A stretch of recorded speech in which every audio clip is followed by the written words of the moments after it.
We'll get to all of those things. But first, we say thank you to our sponsors over at Helix. So, I'm on the road. I'm actually broadcasting today from Fox News. I was on Outnumbered earlier today, as well as Fox and Friends.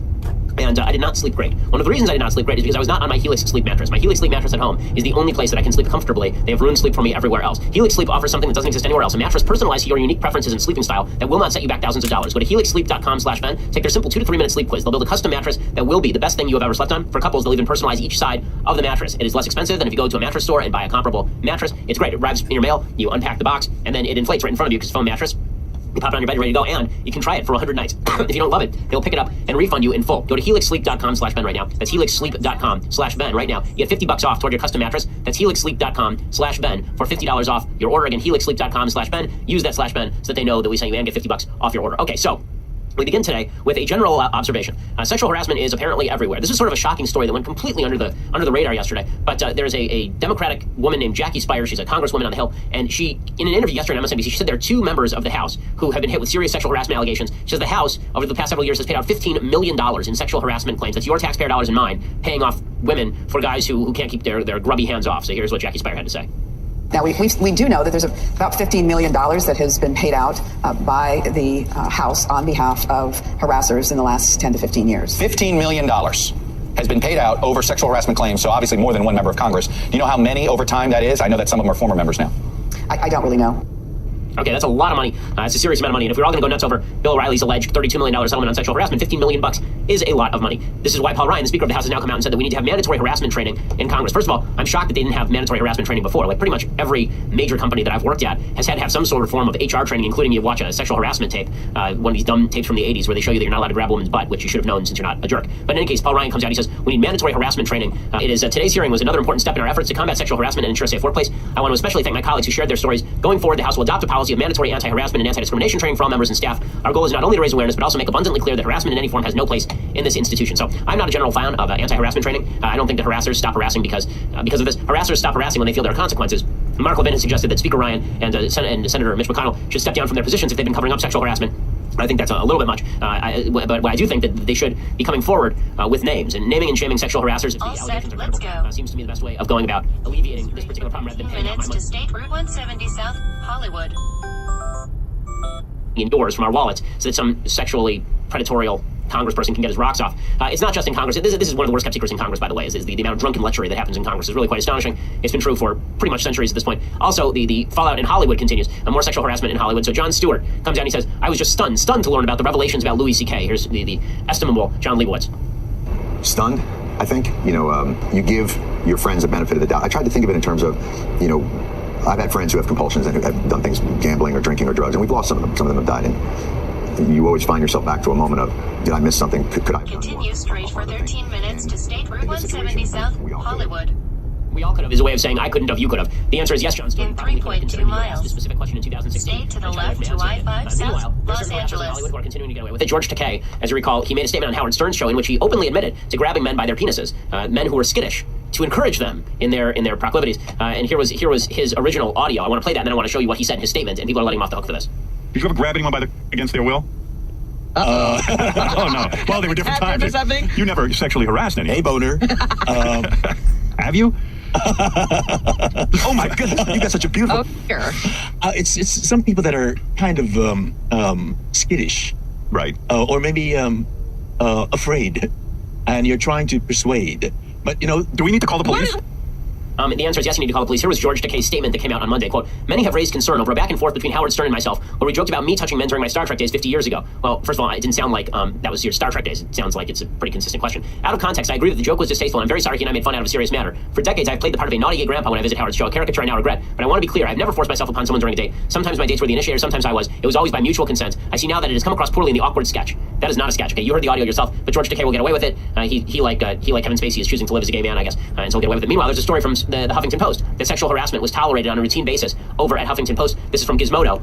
What they say is, Ariana Huffington's history with a former managing editor whose transfer to launch HuffPost India was later revealed to be the result of an HR investigation into whether he had sexually harassed multiple young women in the New York office shows that Huffington wasn't overly concerned with sexual harassment in the office. Gizmodo recently revisited those allegations and not only independently confirmed that the investigation was indeed the reason for that managing editor's transfer, but that Huffington knew about his actions before they were reported to HR, according to a former employee. Erin Kranz, the woman who wrote this piece called Melanie. Erin Kranz, she says, by turning a blind eye, she bore ultimate responsibility for any issues that arose under her leadership. According to the report, Huffington cheered the elevation of a guy named Jimmy Stoney, who's then managing editor of the website, and it was common knowledge around the newsroom, and Huffington knew about it, that he was sexually harassing the help. Vice, there's a story about Vice today being hit with serious allegations of sexual harassment. So this is to say, sexual harassment apparently is out of control. And the question is, why are we just noticing this now? So there are two theories as to why we are just noticing this now. Theory number one is the David Frum theory. This is the optimistic theory of human nature, which is everyone's been sexually harassing for decades, and only now do we care because we're better than they were a decade ago. Right? We didn't care about Bill Clinton a decade ago. We care about Bill Clinton now. That's because we're better now. And then there's theory number two. Theory number two is that bad men have always sexually harassed women, but that people only care about it now, particularly on the left, because they're trying to get Donald Trump and Roy Moore. I think that this is the correct theory. I don't think that the left really cares very much about sexual harassment. I think the left has been covering up their lack of care about sexual harassment for years. They use a changing sexual standard to basically allow them to let people off the hook they want to let off the hook, and to put on the hook people they want to put on the hook. So right now they want to put Roy Moore and Donald Trump on the hook, and therefore they're going to pretend to take sexual harassment super seriously. When it's Anthony Weiner or Bill Clinton, then it's a completely different story. The reason that I say this is because there's a piece in Vox.com from an ex-Scribble columnist named Matt Iglesias. He wrote about a 2,000-word essay about why Bill Clinton should have resigned from office in 1998. Now, I checked my calendar this morning. It turns out it's not 1998, it's 2017, so he's 19 years late to the party. Iglesias admits that at the time he wanted Clinton to stay. He said he was glad to see Clinton prevail and regarded the whole sordid matter as primarily the fault of congressional Republicans' excessive scandal-mongering. But he admits, I think we got it wrong. What we should have talked about was men abusing their social and economic power over younger and less powerful women. So he doesn't talk about Juanita Broderick, he doesn't talk about Kathleen Willey, he talks specifically about Monica Lewinsky. And here's what he says, quote, excuse me. It was far from the most egregious case of workplace sexual misconduct in American history, but it was unusually high profile. The facts were not in dispute. The perpetrator had a lot of nominal feminist ideological commitments, and political leaders who shared those commitments had the power to force him from office. Had he resigned in shame, we all might have made a collective cultural and political decision that a person caught leveraging power over women in inappropriate ways ought to be fired. Instead, we lost nearly 2 decades. Yes, we did. So where are you on Bob Menendez, Matt? Well, it turns out that he doesn't want Bob Menendez to step down, and if he had this choice now, he really wouldn't want Clinton to step down anyway. He says the reason that Clinton should have stepped down is because he abused power relationships. This is my favorite part of his little article. He says, Republicans shouldn't have bothered going after Bill Clinton for perjury. Instead, they should have used the feminist line that Monica Lewinsky was cudgeled into her affair. They should have said that Clinton's seduction of Lewinsky was, quote, morally bankrupt and contributing in a meaningful way to a serious social problem that disadvantages millions of women throughout their lives. That wouldn't have worked, of course. I was there in 1998, and I recall that at the time, the left was suggesting that Monica Lewinsky was a slut who was propositioning Bill. In 1 mile. Innocent, pressured by the most powerful man on earth. If the right had suggested that this was innocent proposition by the most powerful man on earth, and this was sexual harassment, the left would then accuse the right of depriving Monica Lewinsky of her agency and being sexist. This is a beautiful thing about being part of the left. You can always find an excuse to attack the people you want to attack. And the proof is in the pudding, because Iglesias says the real reason that Clinton should have been dumped in 1998 is because Al Gore was vice president and nothing would have changed. He says, and he says now it's worthwhile dumping Bill over, but it wouldn't have been worthwhile last year. He says, now that Hillary is out of electoral politics and has emerged as a bigger, drawing, more important political force than her husband, there's no excuse for Democrats not to look back on these events with more objectivity. You wonder why so many Republicans are backing Roy Moore? It's because they're using precisely the mirror negative of this, the Polaroid negative of this particular argument. Right? Matt Iglesias is basically saying that Bob Menendez shouldn't step down because the current governor is Chris Christie. If he waits a few months and he steps down, then the governor will be a Democrat, and then everything will be great. He says that Bill Clinton should have stepped down because Al Gore was the vice president. So in other words, he doesn't really care about sexual harassment, or at least he cares about sexual harassment up to the point it means political sacrifice. Then he shies away. And then he wonders why people in Alabama are backing Roy Moore, why there's so many Republicans who are willing to back Roy Moore, even thinking that these allegations are correct, or at least credible.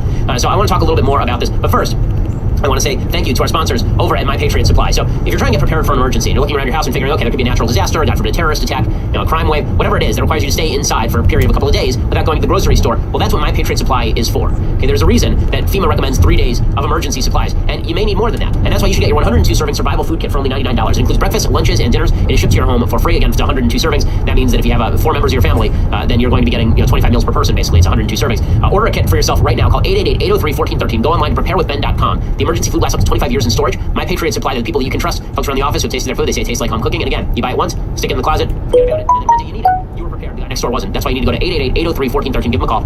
Or preparewithben.com. Again, 888-803-1413 or preparewithben.com. Okay, so with this as background, the fact that sexual harassment is now obviously commonplace all over the place, and the fact that media are paying attention for political motivations, we have to ask ourselves a question. Okay, we as conservatives have to ask ourselves a question. Should it matter? Should it matter?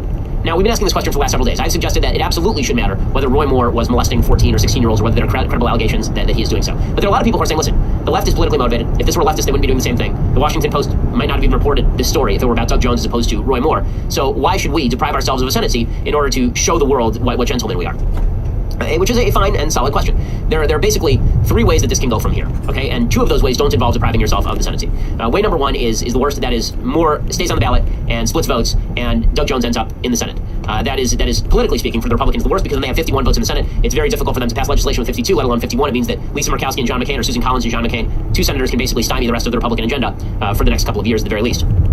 That's a possibility. And so away from that possibility, so that leaves 2 other possibilities. One is a write-in in Dreamgirls, right? He's telling you he's not going. He's just not going to. He's going to cling on there with his fingernails. He will not leave. He's repeating this, and he's looking at the polls and saying, why should I leave? I'm raising more money than I ever had. He raised like $250,000 yesterday, which is sort of a sad commentary on the nature of our reactionary politics, that Roy Moore is raising way more money in the aftermath of child sex allegations than he was before that. But people hate the media just that much, and they think it's a political hit just that much.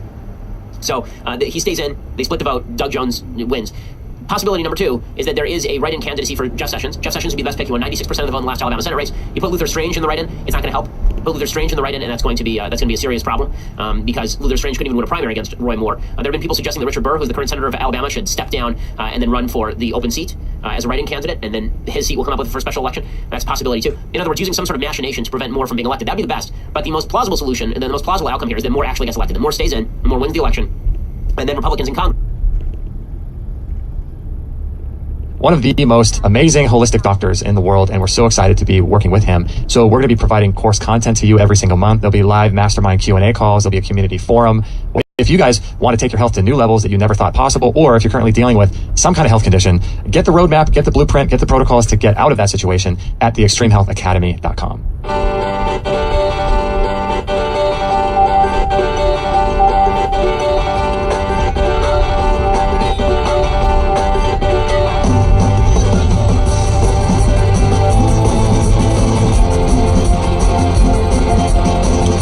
Well, thank you guys for joining us on another episode. Zimhoff has changed me, so I'm starting to enjoy winter now, which is kind of weird. I'm more of a surf guy, but coming into winter here, it's an awesome time of year here in Northern California. I hope you guys are having a great day wherever you are. We're going to be talking today with Dr. Steven Sinatra, and he's like America's leading cardiologist. And so I don't know if you guys are familiar, but I was diagnosed with hypertrophic cardiomyopathy when I was 15, which is why I stopped playing basketball. And so this will be very, very interesting. And just want to let you guys know, too, that this is a weekly show. So if you want to subscribe right there on your podcast player, on Stitcher or iTunes or anything like that, you can go ahead and hit subscribe, leave us a review, and we'd appreciate that. We produce shows twice a week and sometimes once a week. So every single week there's new shows coming out. So make sure to check those out.